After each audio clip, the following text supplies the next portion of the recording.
Euphorie chez les uns, déception chez les autres. Les épreuves du baccalauréat deuxième partie ont livré leur verdict ce lundi au Togo. Les parlementaires togolais s'informent sur le tarif extérieur commun de la CEDEAO en vue de lui apporter leur appui. Une session de sensibilisation les a réunis ce lundi à l'initiative de l'Office togolais des recettes et de la GIZ. Madame, Monsieur, bonsoir et bienvenue dans cette édition qui commence avec ce message de félicitations du président Faure Gnassingbé au président de la République française, Monsieur François Hollande.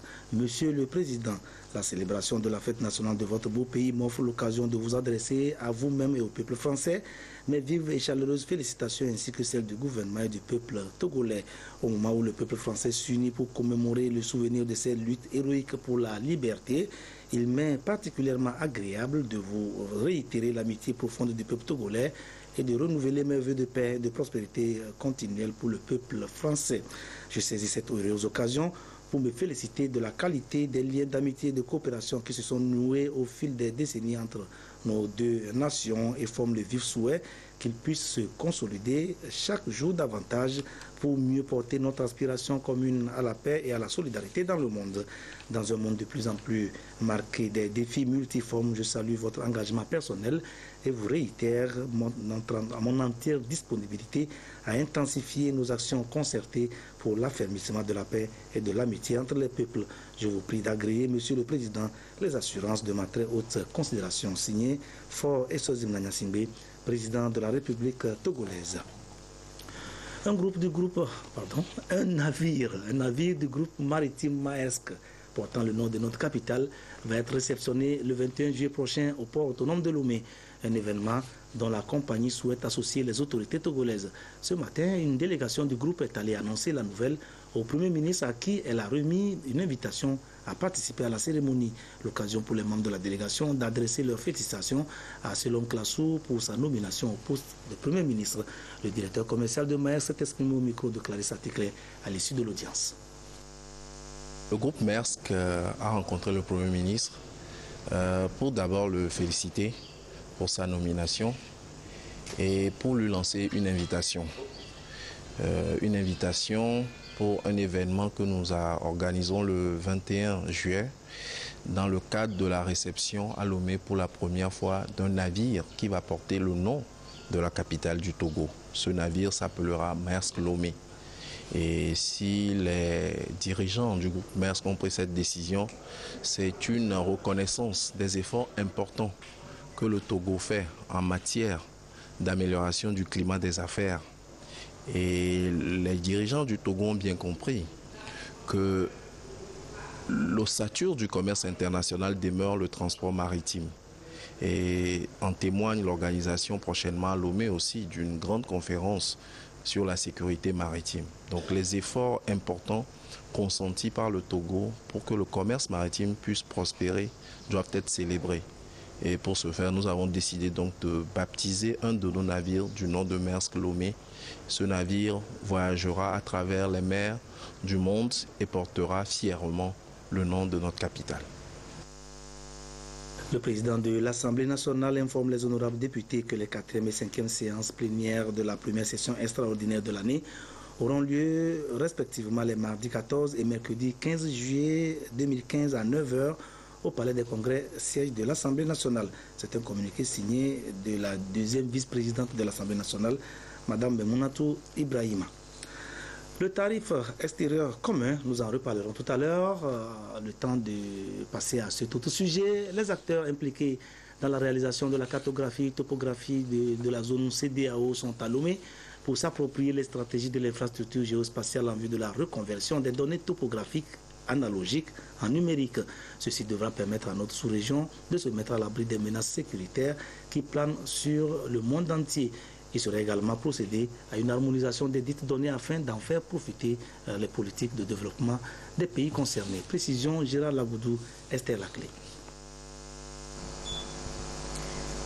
Les chefs d'État et de gouvernement de la CEDEAO, à travers la 45e session ordinaire de la conférence tenue à Accra le 14 juillet 2014, ont adopté le projet de mise en œuvre des mécanismes nationaux d'alerte et de réponse rapide de la CEDEAO. Un an après, les directeurs de 15 pays de la CEDEAO sont réunis en section de formation sur le système d'information géographique et la cartographie à Lomé. Ils essaient de mettre en place ce que nous appelons une infrastructure de données géospatiales pour la sous-région.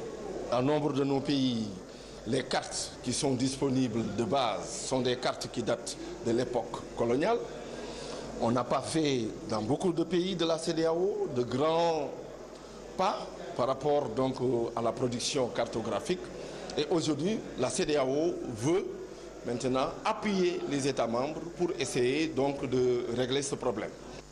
Ces 2 jours vont permettre aux participants de jouer leur partition dans la réalisation de la vision 2020 de la CEDEAO.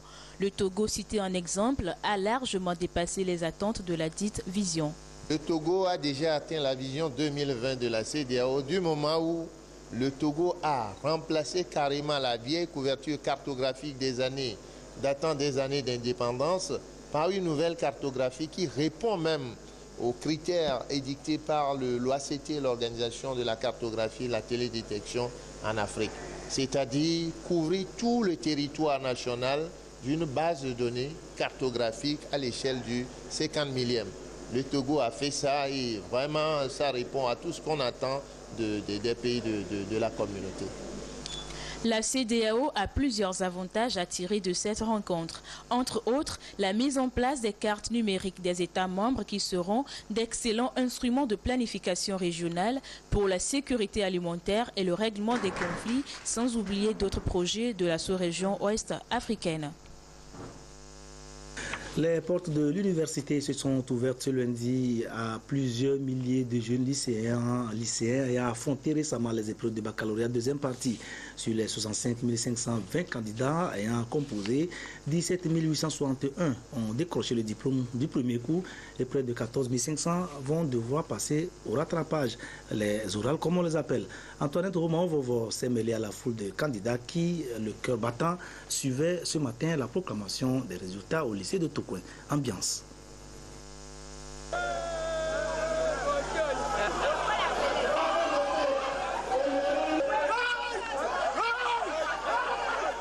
Des scènes de liesse des candidats au baccalauréat deuxième partie, ici au centre du lycée de Tokoin. Au même moment, c'est la désolation et la tristesse qui se lisent sur certains visages.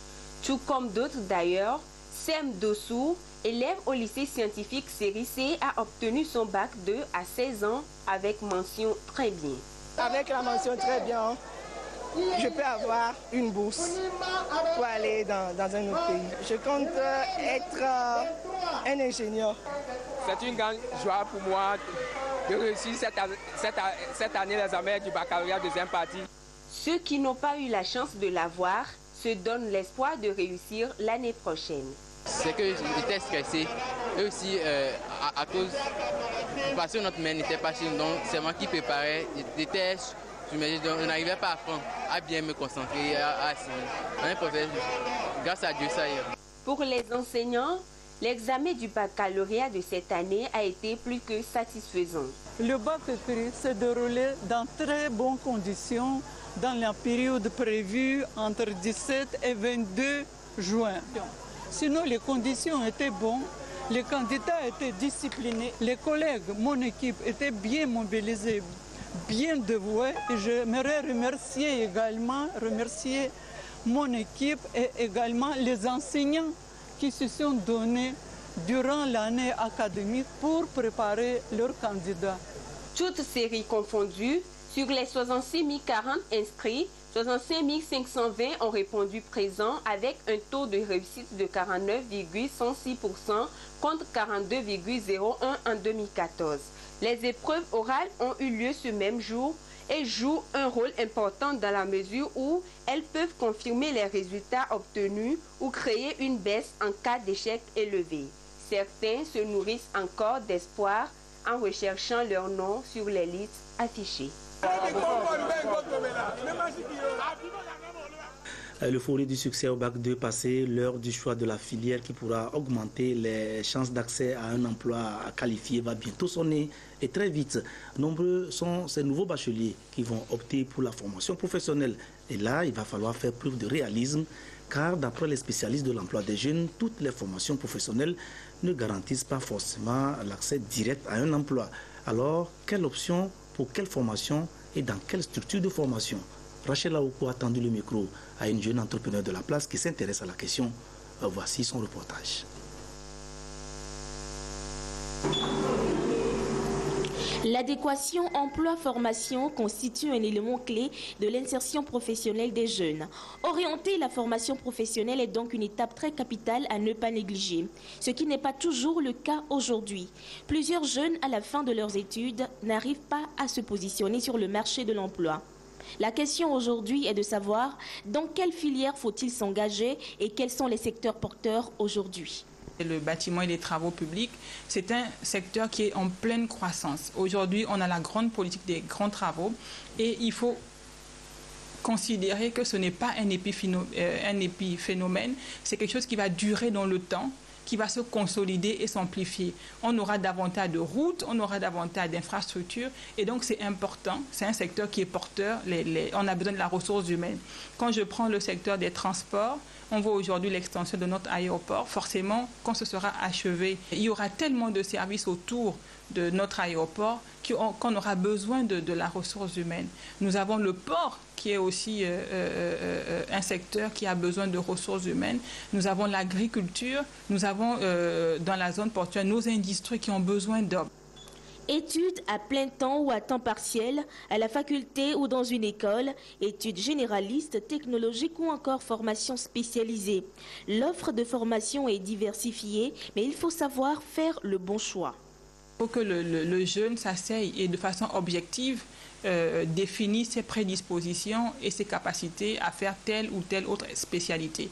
Après avoir fait ce point avec soi-même, on peut commencer par regarder quels sont les secteurs porteurs que nous avons, quelles sont mes chances de faire telle ou telle filière ou d'aller dans telle ou telle bonne école. Aujourd'hui, il y a un centre qui a été créé, un centre de formation qui a été créé pour la formation au métier de l'industrie qui est dans la zone portuaire. C'est un centre qui est équipé, qui a ce qu'il faut, les hommes pour former les jeunes et l'équipement qu'il faut pour que lorsque vous avez la partie théorique, vous puissiez en même temps voir ce que vous allez faire en entreprise.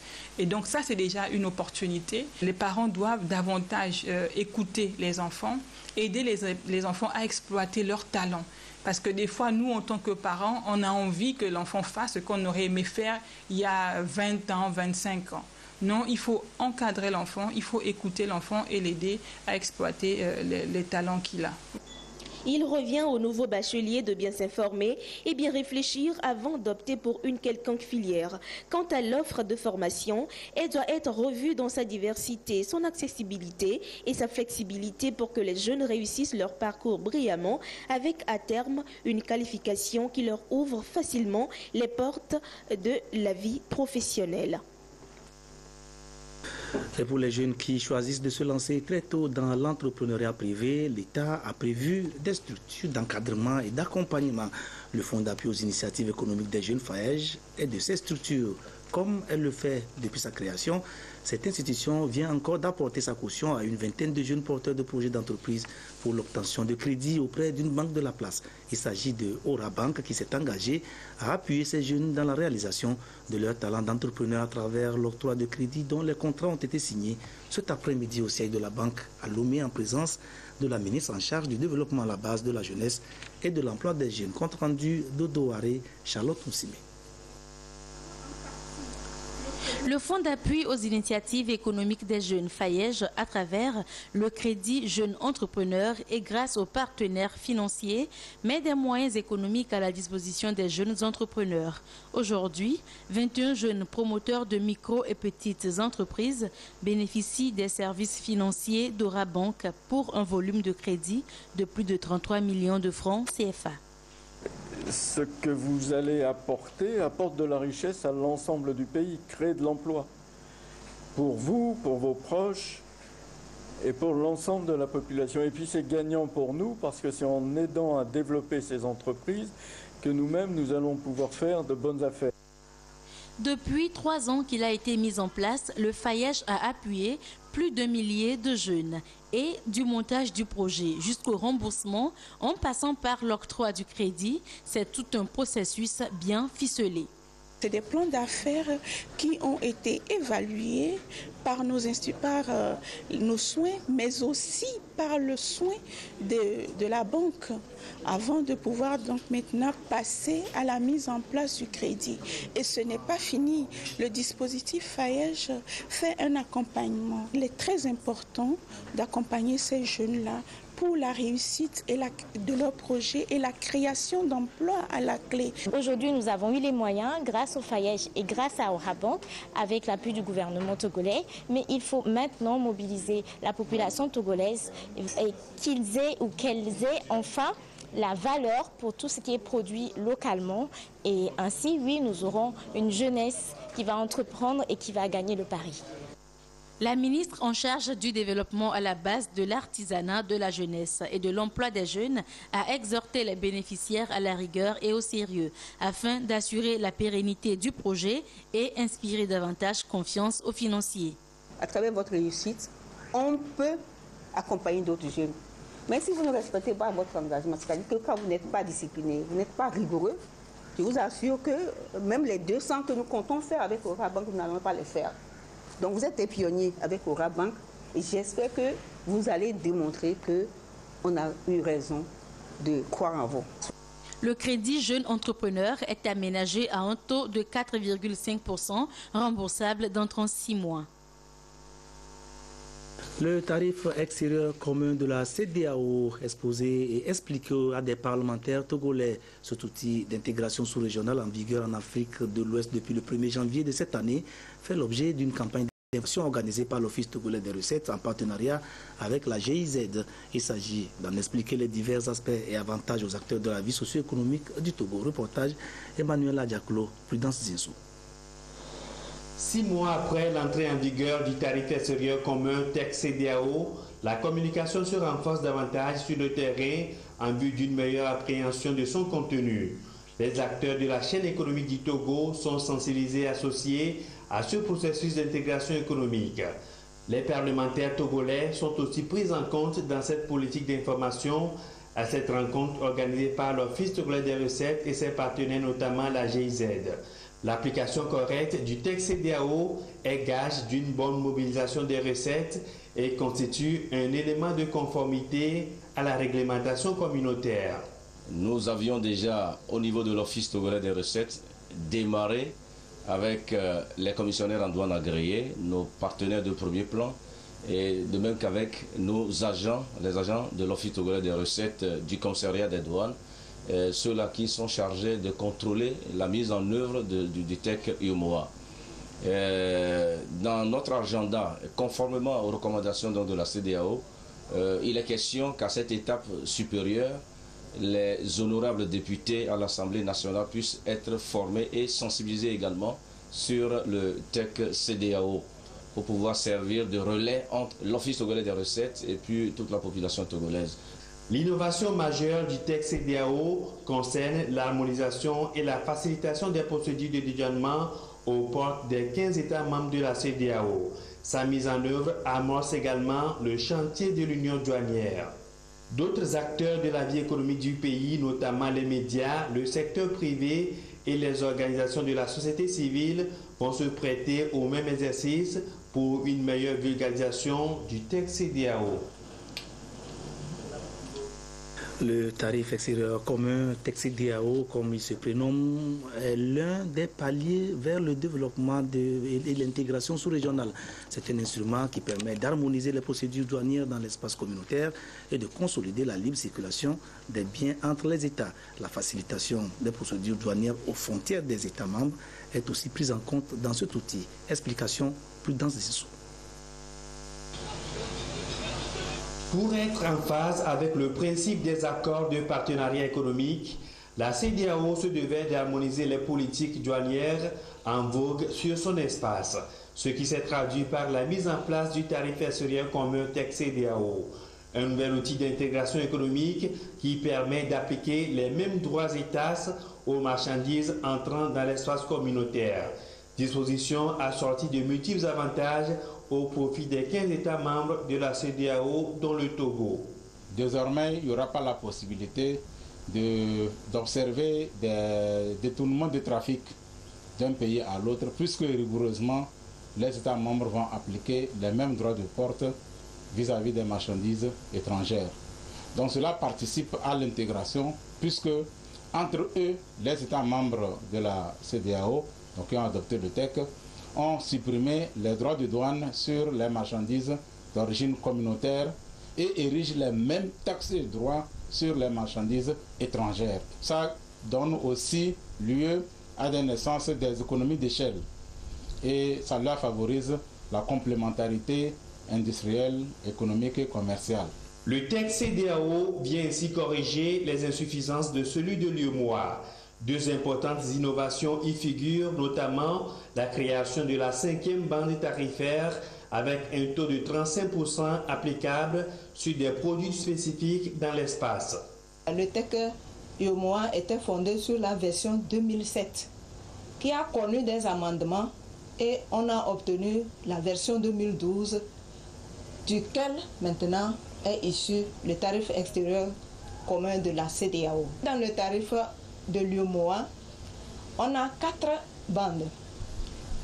Une première catégorie de quotité à 0%, une deuxième catégorie à 5%, une troisième à 10% et une quatrième à 20%.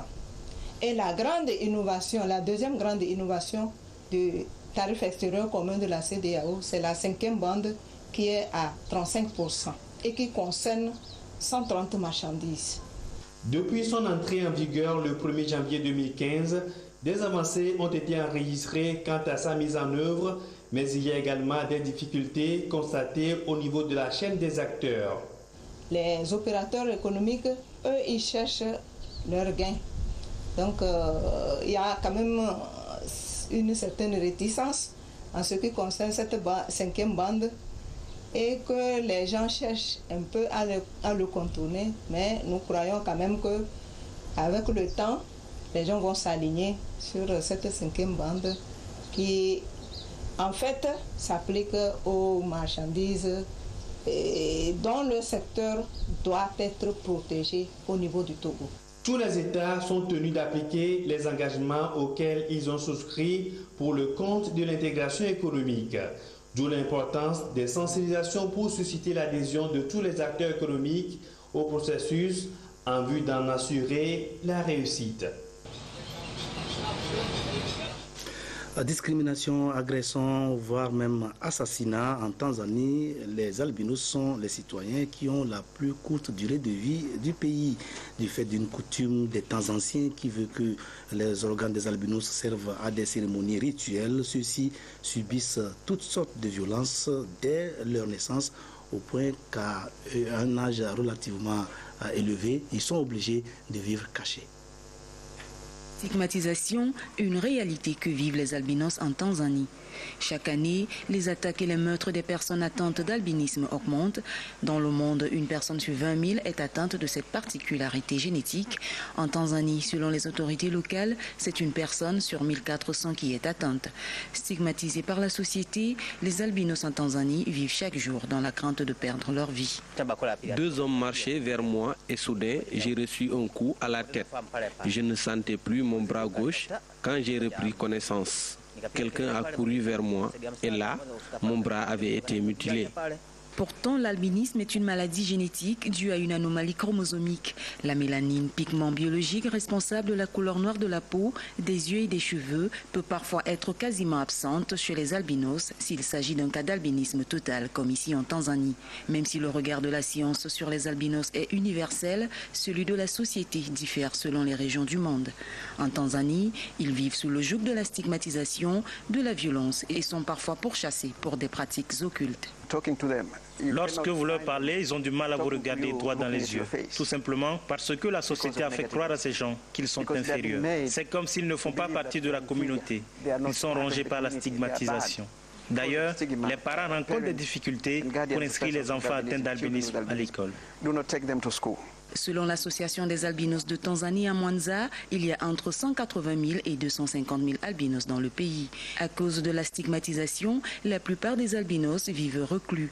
Depuis mars 2015, les autorités ont promis de mettre fin aux assassinats des albinos dans le pays. Cette information brève, en Éthiopie, l'Éthiopie attend la tenue d'un sommet extraordinaire de l'Union africaine sur le développement durable. La délégation à l'organisation du secteur informel d'Ozi. Et là, nous sommes revenus au Togo, dans la région des Plateaux, où elle a initié une rencontre avec les populations et représentations des différents secteurs de l'informel. Une rencontre à laquelle les initiateurs ont associé tous les représentants des secteurs de la région et qui a permis d'éclairer les participants sur les différentes prestations et produits de la DOCI. La mutuelle des conducteurs de taxi-moto et la mutuelle des artistes et journalistes du Togo, voilà entre autres les différents produits de la délégation à l'organisation du secteur informel, en abrégé DOSI. Des produits qui embrassent presque tous les secteurs et sur lesquels le bureau régional de la délégation a apporté des éclaircissements aux populations de la région des Plateaux, des représentants réunis aux affaires sociales d'Atakwame.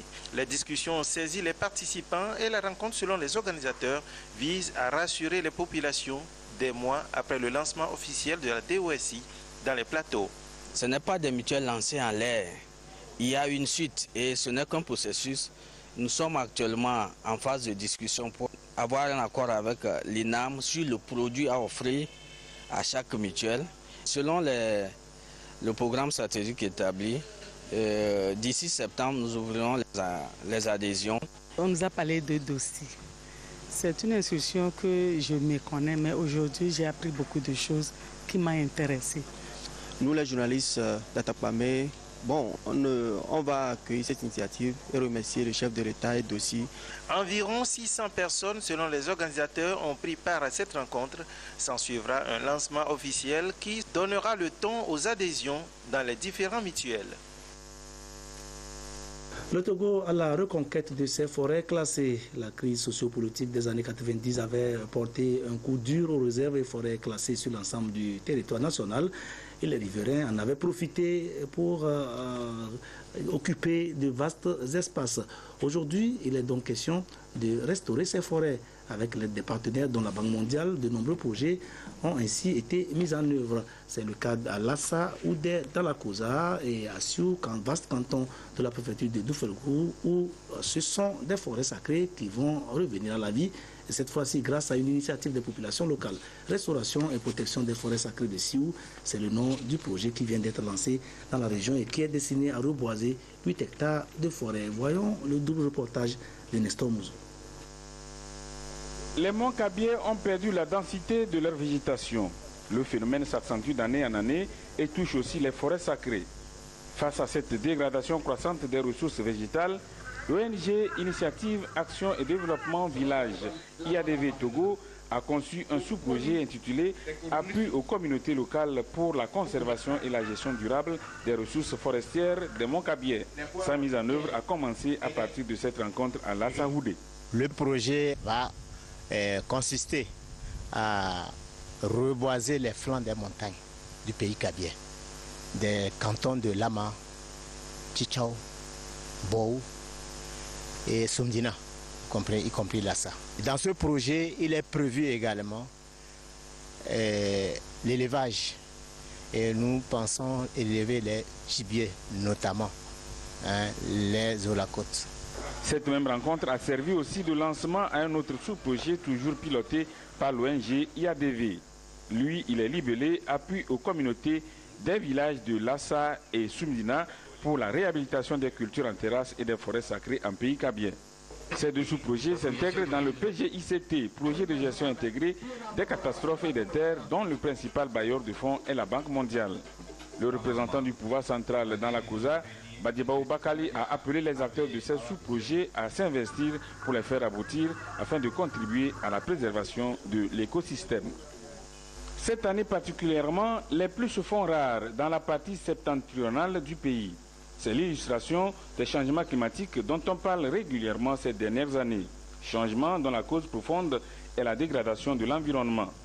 À Siou, dans la préfecture de Doufelgou, même s'il existe encore des forêts, elles n'ont plus la végétation d'il y a 30 ans. Pour faire revenir cette végétation, le groupement Ragou et l'ONG GADL, groupe d'appui accompagnement pour le développement local, ont conçu un projet. Cette activité marque le lancement de ce projet qu'on identifie par le titre « Restauration et protection des forêts sacrées de Siou ». Chaque jour, on se lève, on se dit, est-ce qu'elle va venir? Elle va venir. Elle ne vient pas. Il s'agit de quoi? De la pluie. Quand nous avons senti que c'est les arbres qui nous amènent la pluie, c'est ça qui nous a motivés à monter ce projet. Parce que nous sommes formés pour ça. Nous sommes formés à produire des jeunes plants pour le reboisement. Le projet consiste à renouveler la végétation forestière au niveau des forêts sacrées, qui seront au nombre de 3. Il y a Sengiraga, Birago et Sirago. Donc au niveau de ces 3 forêts, on aura à mettre environ 2000 plants par forêt. L'initiative du groupement Ragou de Siou et de l'ONG GADL rencontre l'adhésion du préfet de Doufelgou. Kourazato les félicite et les encourage à tout mettre en œuvre pour relever ce défi de la restauration et de la protection des forêts sacrées de Siou. Et ce journal se referme. Merci de l'avoir suivi et retrouvez Isidore Koubatine à 22h30 pour notre dernière édition du jour. Au revoir.